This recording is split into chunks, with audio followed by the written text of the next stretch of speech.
자, 땅에 있는 지체를 죽이라. 오늘 두 번째 말씀으로 말씀을 드리도록 하겠습니다. 공동 번역으로 다시 제가 한번 그 부분만 읽어드리도록 하겠습니다. 여러분도 전에 이런 욕망에 빠져 살 때에는 그런 행동을 하고 있었습니다. 그러나 지금은 분노와 격분과 악의와 비방과 또 입에서 나오는 수치스러운 말 따위는 모두 버려야 합니다. 자, 사도 바울은 골로새서 3장에서 골로새 교인들이 오늘 우리가 어떻게 살아야 되는지 삶의 방향을 지금 가르쳐주고 있다, 목적을 가르쳐주고 있다라고 말씀을 드렸습니다. 그래서 첫 번째는 천상의 것을 찾으라, 위의 것을 찾으라, 추구하라, 이런 말씀이 있었고요. 5절 6절에서 땅의 지체를 죽여라 라고 이렇게 말씀했는데, 이 지체는 우리 신체적인 것이 아니라 내면적 문제이고, 그래서 공동번역 성경에는 모든 세속적인 욕망을 죽이라 라고 이렇게 번역을 하고 있습니다. 자, 이 중에서 오늘 7절 8절 이제 말씀을 오늘 드리는데, 이 중에서도 제가 그 두 가지만을 말씀을 드리도록 먼저 하겠습니다. 자, 전에는 너희가 그 가운데 살면서 행했는데 이제는 모든 것을 벗어버리라, 이렇게 이제 말씀하고 있습니다. 과거의 생활 습관, 이방 종교를 따르던 행위, 의식 가지고 살았는데 너희들이 이제 그리스도인을 믿게 되지 않았느냐, 그리스도 안에 있지 않느냐, 그래서 이런 더러운 의복을 벗듯이 제거해야 된다 라고 이렇게 말씀하고 있는데, 벗어버릴 것을 6가지를 통해서 지금 이야기를 하는데 2가지만 오늘 말씀드리겠다는 겁니다. 자, 먼저 제일 첫 번째, 분함이라고 하는 단어는 헬라어로 오르겐이라는 단어고요. 지금 공동번역성에서는 분노라고 이렇게 번역을 했습니다. 이 분함은 분노, 진노 이렇게 번역되는데, 사람으로 따질 때는 사람의 감정에서 일어나는 이제 분노, 또 하나님의 그 관련해서는 하나님의 심판에서 분노, 진노가 일어나는 그런 것으로 지금 표현을 하고 있습니다. 이 분노와 연결되는 것이 그 다음 나오는 노여움이라고 하는 말이고, 이 노여움은 헬라어로 디몬인데 공동번역 성경에는 격분으로 이렇게 번역을 했습니다.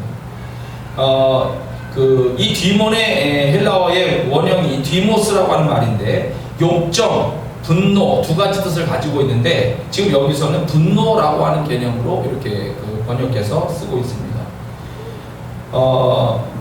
분함, 분노, 분노보다 이 노여움, 격분이라고 하는 것은 감정이 더 격한 겁니다. 그래서 더 격하게 감정이 뒤틀리는 건데, 더 강한 분노를 가지고서 지금 표출하고 있는 그런 상태를 그리면 되겠습니다.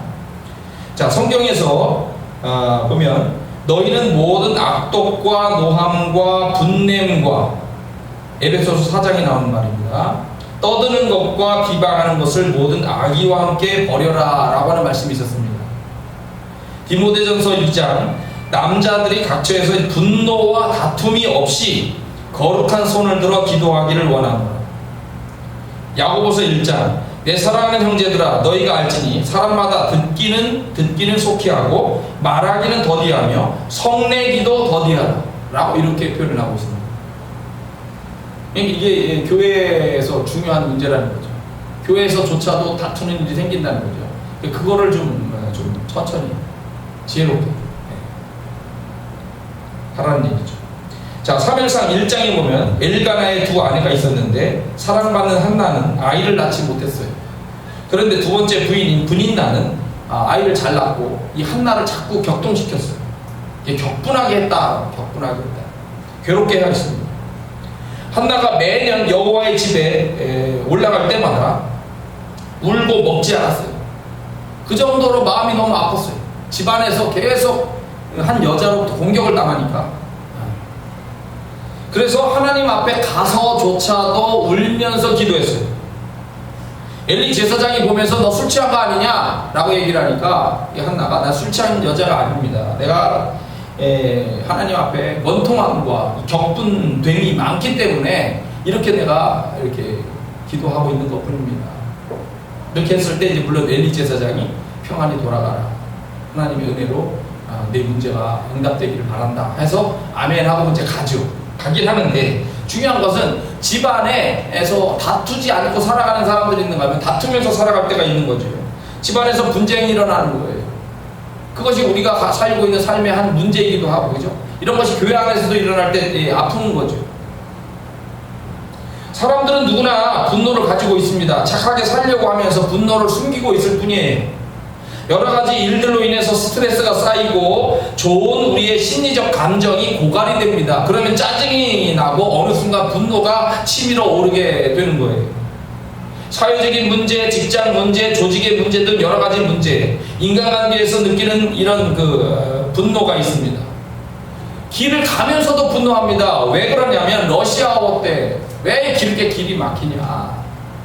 또 다른 이들이 아까처럼 추월을 하려고 하거나 강제적으로 끼어들면서 위기가 막 발생을 하게 되려고 할 때 나도 모르게 분노가 일어나면서 여기 육지거리도 나올 수가 있죠. 이 분노가 있을 때 자기 자신에게 나타나는 현상이 우울증, 무기력증, 자기학대, 이런 것으로 나는 나 자신에게 분노하는 거예요. 우울증이 그냥 우울증만의 문제가 아니라 자기 자신을 향하여 지금 그렇게 분노를 쏟아붓고 있는 것이라는 겁니다. 또 타인에게는 언어와 행동으로 분노를 표현합니다.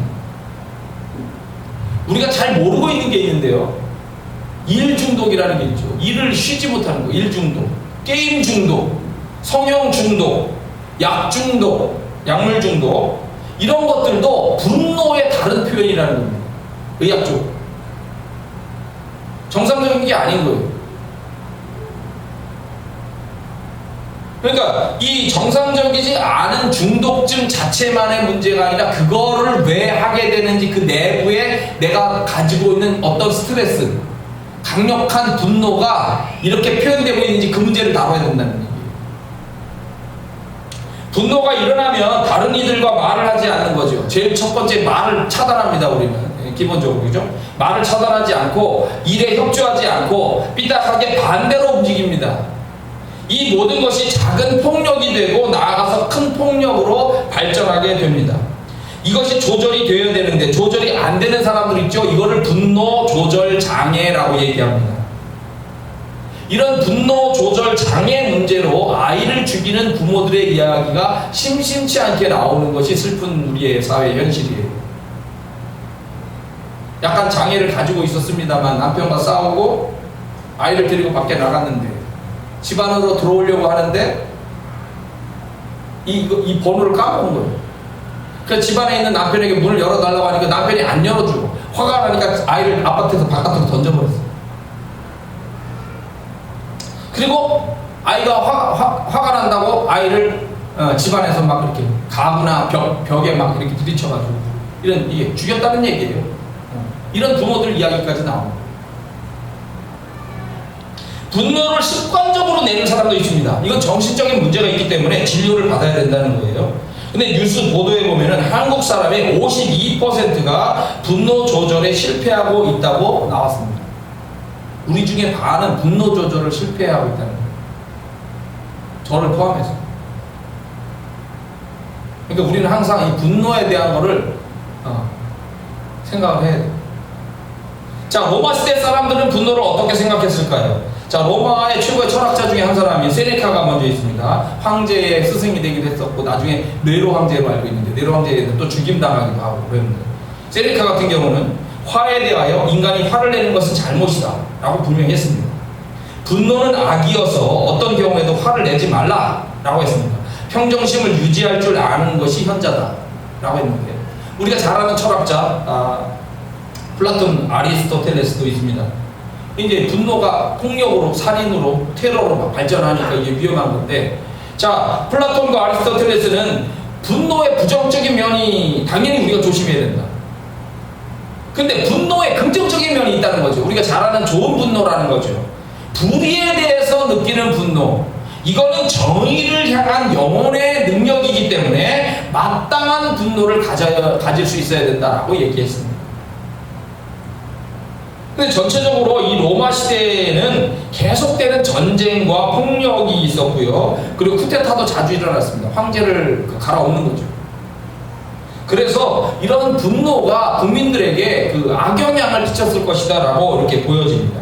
그런 것이 이 골로새에도 있었을 것이고 골로새 교회 안에도 들어와서 그런 문제가 발생할 수 있기 때문에 사도 바울은 분노와 노여움을 버려야 된다라고 이렇게 말씀하고 있는 것이다. 우리가 연결할 수가 있습니다. 성경에 보면은 사람들의 분노의 문제가 있었던 것을 우리가 또 찾아볼 수가 있습니다. 우리가 잘 알고 있는 자꾸 얘기하는 가인의 분노입니다. 자, 가인은 자기의 제사 행위가 하나님 앞에 인정을 받지 못하였습니다. 믿음의 제사가 안 했다는 거예요. 대충 드리는 거죠. 아무거나 받으라는 거죠. 내가 제사 드리니까 아무거나 받으라시라는 거죠. 동생의 제사 행위만 하나님이 인정하는 것에 대해서 분노를 가지고 있었습니다. 그랬을 때 자기 자신의 잘못을 생각해야 되는데 무조건 자신은 옳다, 잘했다라고만 인정받기 원하고 생각하는 겁니다. 나보다 더 나은 사람은 있을 수가 없다라고 다른 사람을 받아들이지 못하는 이런 분노를 가지고 있었던 거죠. 분노를 해결하는 방법에서 나 자신의 문제를 보고 이걸 바꿔야 되는데 이걸 바꾸기보다는 저쪽을 바꾸려고 하는 거죠. 하나님은 바꿀 수가 없으니까 동생을 쳐 죽이는 것으로 분노를 표현하고 이것이 개인의 비극이 됐고 가정의 비극이 됐고 인류의 비극으로 연결이 됐습니다. 여기에 부모였던 아담과 하와가 가인에 대해서 적절한 통제나 적절한 개입이 있었다라고 나오지가 않고 있기 때문에 이게 부모의 또한 책임적인 문제로 연결이 될 수가 있는 것이고요. 그저 가인 스스로가 판단하고 하나님과 직접적인 결판을 내는 것으로 이렇게 해서 살인한 자기 자신을 인정하고 하나님을 곁을 떠나는 거죠. 그렇게 문제가 풀려지는 것처럼 보였어요. 순간적으로는 내가 살인한 건 맞습니다. 제가 하나님 앞에 뵐 면목이 없습니다. 가정에서 뵐 면목이 없습니다. 그러니까 제가 떠나겠습니다 해서 가인이 떠나는 거예요. 그럼 그 문제가 풀어진 것 같죠? 아닌 겁니다.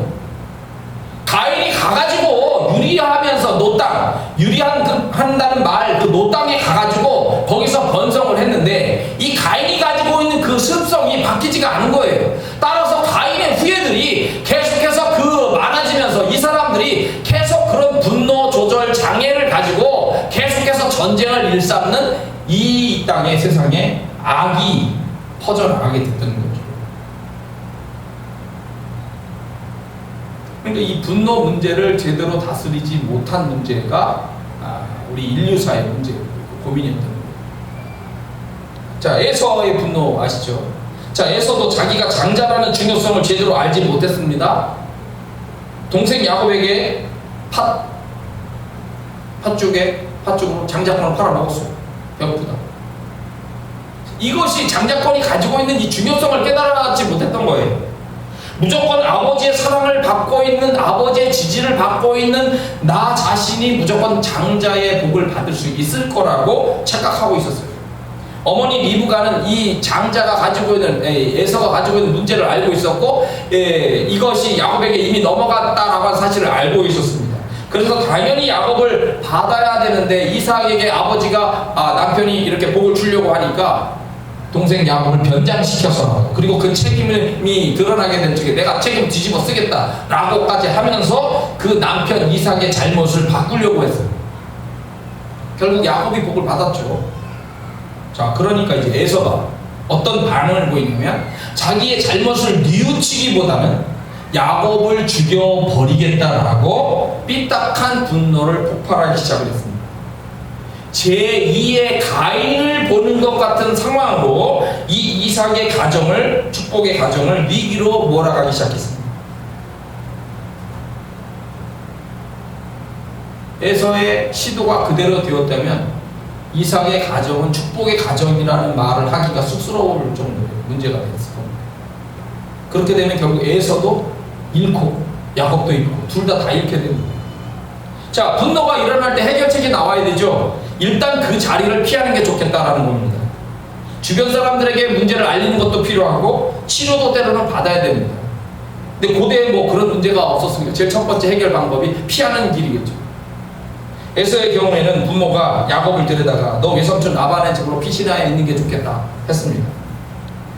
그래서 하나님의 도우심과 또 나중에 야곱이 에서에게 선물하고 절하는 낮춤으로 겸손하게 이렇게 낮추면서 결국 이 에서의 분노가 풀리게 되고 있습니다. 그래서 화합이 20여 년 만에 되는 거예요. 근데 그대로 그냥 내버려뒀다면 쑥대밭이 됐죠. 이게 우리들의 가정에서 일어나는 문제예요. 자, 거기다가 야곱의 가정은 문제가 없었나? 야곱의 가정도 문제가 있었어요. 그 중에 특히 시므온과 레위 둘째, 셋째 아들의 분노가 있습니다. 창세기 34장에 보면 야곱의 가정에 위기가 하나 찾아오게 되는데, 야곱의 사랑하는 딸 디나, 레아의 소생입니다. 네, 첫 번째 부인이죠. 레아의 소생이었던 딸 디나가 이게 산책을 나갔는데 히위 족속 중 하몰의 아들 그 땅에 추장했던 세겜 추장에게 성폭력을 당했어요. 울며 돌아왔어요. 야곱과 그 야곱의 아들들이 모여서 분노를 하게 되고 이 일을 해결하기 위해서 회의를 했는데, 결국 그 아버지는 빠지고 이 아들들이 문제를 풀려고 했는데, 그 추장 세겜에게 속여서 말하기로 했습니다. 너희 족속이 할례를 받으면 우리가 너희와 같은 민족이 되겠다. 그래서 세겜 성읍들의 성읍에 있는 남자들이 한꺼번에 모여서 한날 할례를 받고 다 들어놓은 거예요. 아프니까 다 들어놓았죠. 그 고통 중에 있을 때 이 시므온과 레위가 뭐 여러 사람들 데리고 왔겠죠. 군사를 동원해서 칼을 가지고 기습을 했고 거기 있는 모든 남자를 죽였고 그 성읍을 노략했습니다. 이 야곱 족장은 문제를 이렇게 폭력에 맞서서 폭력으로 푼 것에 대해서 지적을 했습니다. 지적을 안 한 게 아니에요. 아버지가 지적을 했지만 아들들은 이렇게 주장했습니다. 자기들의 누이를, 우리의 누이를 창녀처럼 대우하였다 라고 하는 것에 대해서 분노를 드러내면서 이것은 올바른 일이다 라고 이렇게 주장을 했어요. 아버지와 아들의 주장이 이제 충돌하는 그런 면으로 그냥 이야기는 끝나요. 그런데 야곱은 그것을 계속 쥐고 있습니다. 이것은 잘못된 일이다. 폭력에 맞서서 폭력으로 대항하는 것은 잘못된 일이다 생각을 하고 유언을 남기게 되는데, 죽기 전에 하나님의 백성들이 분노를 지혜롭게 풀지 않은 문제에 대해서 유언을 남기기를 시몬과 레위에 대해서 얘기하는 겁니다. 왜냐하면 자기가 왜 그렇게 문제를 생각하냐면, 내 아들들의 분노가 내가 오랜 시간 동안 마음에 커다란 상처처럼 남아있었던 이 형 에서와의 분노의 문제를 푸는 문제, 이런 문제를 잘못 풀면 큰일 나는 건데, 이 형 에서와의 문제처럼 내 아들들의 분노가 하나님의 역사의 문제점으로 지적이 되어지고 이것이 인간적인 감정으로 문제를 풀려다가 오히려 더 큰 폭력의 화를 당하지 않을까라고 하는 걱정도 있었던 거죠. 그래서 그렇게 앞으로 너희들이 문제가 일어났을 때 더 큰 폭력으로 문제를 풀려고 하면 안 된다 하면서 이 시므온과 레위에게 유언을 남겨주기를, 이게 사실은 저주라고 얘기를 합니다. 내 호나 그들 시므온과 레위의 회의에 상관하지 말지어다. 내 영광아 그들의 집회에 참여하지 말지어다. 그들이 그들의 분노대로 사람을 죽이고 그들의 혈기대로 소의 발목 힘줄을 끊었음이로다 하면서 분리의 유언을 남기죠. 이것을 저주라고 얘기해요. 그래서 시므온과 레위는 이 이스라엘 족속 안에서 제대로 된 지파로 형성되지 못해서 분리돼서 그냥 흡수돼 버리고, 레위 지파도 물론 나중에 좋은 일을 하면서 하나님의 제사장 역할을 하긴 하지만 각 지역별로 다 흩어져서 살아요. 그런 분리의 저주를 받았다고 얘기합니다. 야곱은 형 에서의 분노가 일어날 때 그 정당성을 밝히고, 그러니까 형이 그렇게 잘못했으니까 그렇게 된 거잖아 라고 정당성을 밝히고 형 에서의 어리석음을 주장하면서 집안에서 맞서 싸우거나 하나님의 보호하심을 믿고 그대로 내가 여기 집에 나는 나갈 수 없다 라고 이렇게 버틸 수 있잖아요. 그런데 그렇게 하지 않고 외삼촌 라반의 집으로 피하는 길을 받아들였어요. 그래서 라반의 집으로 갔는데 거기서 두 여자를 얻고 종을 얻고 해서 12아들을 얻게 됩니다만은 외삼촌 라반이 임금을 10번이나 바꿨다는 거예요.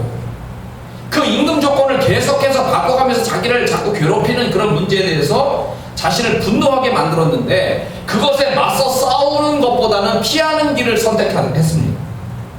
자기 자신의 힘이 연약한 것도 있겠지만 이것이 야곱이 생각하는 지혜로운 처세술이라는 거예요.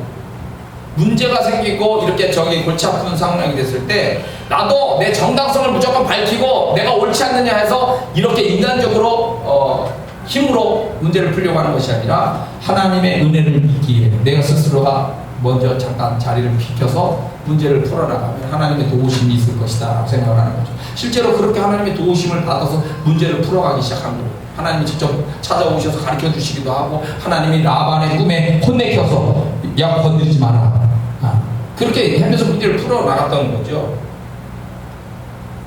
형 에서와의 행복은 갈등 문제를 힘과 힘으로 맞붙을 수도 있습니다. 비록 전투 병력은 좀 적지만 여하튼 용병을 사서라도 내가 싸우려면 싸울 수 있는 거 아닙니까? 그런데 하나님을 만났어요. 하나님이 네 힘 가지고 그대로 형하고 맞서 싸워서 네 정당성을 주장하고 형이 잘못했지 않느냐 400명 군사 거느리고 온다고 내가 눈 하나 깜빡할 줄 아느냐 그런 식으로 하면서 맞서 싸우지 마라. 에? 그래서 하나님이 이 대퇴부를 골절시키는 거잖아요. 쩔뚝쩔뚝하면서 야곱이 하나님 만나고서 그렇게 가서 결국 형 앞에 엎드려서 임금의 예를 취하죠. 임금의 예. 7번이나 절하면서 가가지고 결국 용서를 받는 거예요. 하나님이 이삭 아버지가 축복을 했기 때문에 야곱은 무슨 일을 하든지 여하튼 하나님의 도우심을 받게 되어 있어요. 그래서 외삼촌 라반이 임금을 10번 변역하면서도 계속 야곱은 복을 받았어. 그런 복을 가지고 돌아오는데 말이죠. 돌아오는데 창세기 32장에서 야곱이 길을 가는데 어떤 사람이 같이 오는 거예요. 야곱이 봤더니 그 사람이 누구냐면 하나님의 사자들, 천사들. 야곱이 그 사람들을 뭐라고 표현했냐면 하나님의 군대다 그랬어. 내가 가는 그 길에 자기들을 보호하는 이 하나님의 천사들이 계속해서 같이 진행하고 있더라는 거예요. 그래서 이 이름을 붙이기를 마하나임이다라고 이름을 붙였어. 하나님이 나를 보호하는 이 하나님의 군대들이 있다. 그리고 나서 에서를 만난 거예요. 자, 그러면 내가 끌릴 게 있나? 아니, 하나님의 군대가 나의 이 행동, 가족들의 일행들을 지금 보호하면서 가고 있고, 누구랑 맞붙어도 지금 나는 백전백승할 것이다라는 어떤 자부심이라든지 어떤 긍지가, 이런 어떤 용기가, 뭐 이런 게 있을 수 있는 문제 아닙니까? 그런데 그렇게 하지 않은 거예요. 하나님, 제 성질 같아서는요, 형하고 맞서 싸워서 형 족속들 400명 군사 거느리고 한 거 다 싹쓸이 해가지고 하나님의 천사 도움 받아가지고 다 죽이고, 에서의 집안으로 가가지고 몰려 들어가서 거기 있는 거 다 약탈하고, 인간적으로는 그렇게 해보고도 싶겠지만, 임금의 예를 취하면서 겸손하게 형을 냅니다. 그렇게 낮은 자세로서 문제를 풀었던 거예요.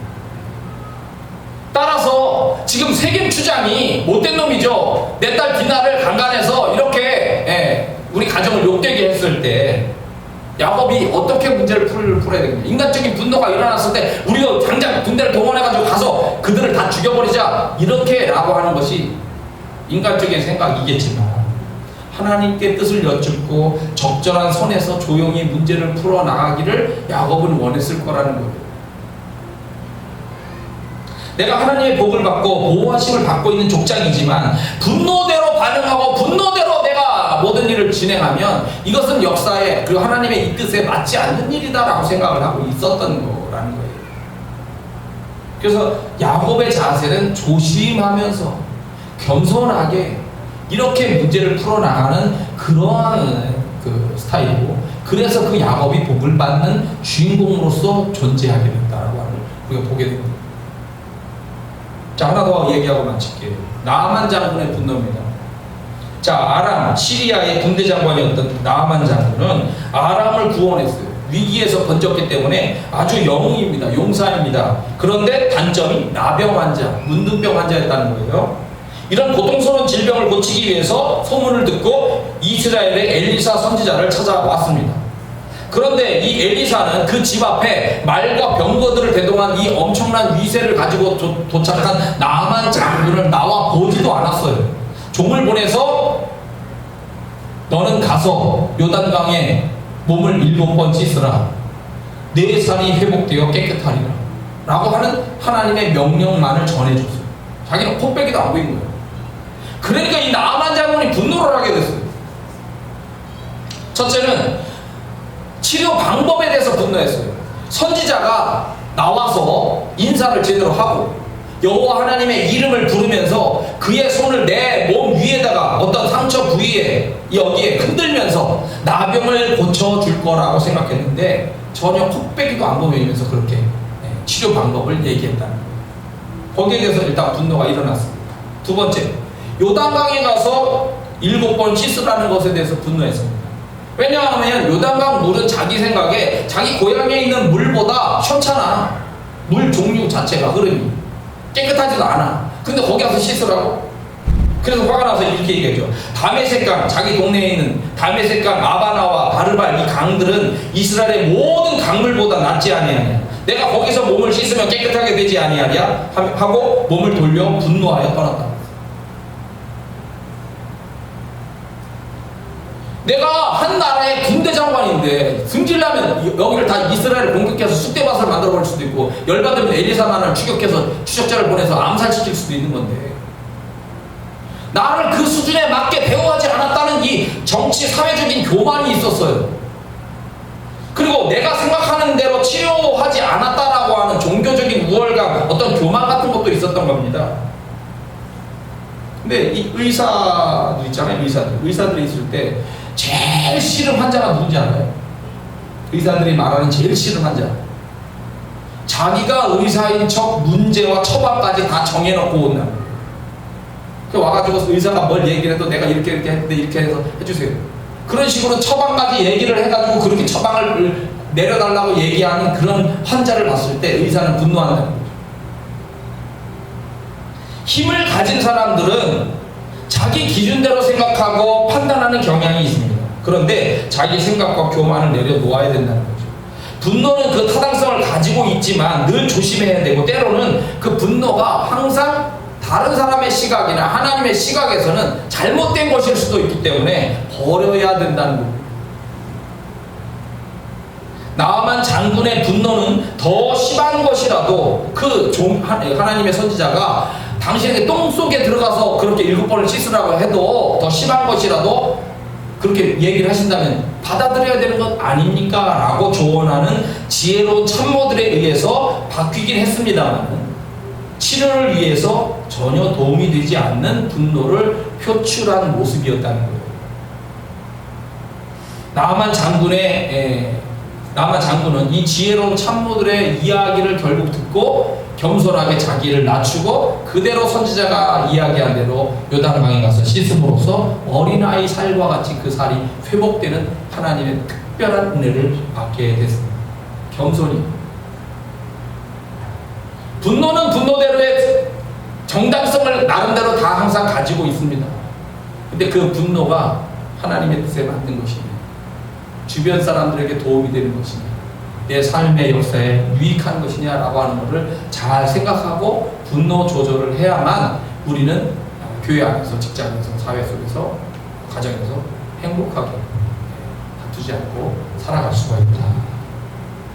기도하겠습니다. 우리 모두가 분노, 분함과 노여움을 조심하면서 살아가게 되기를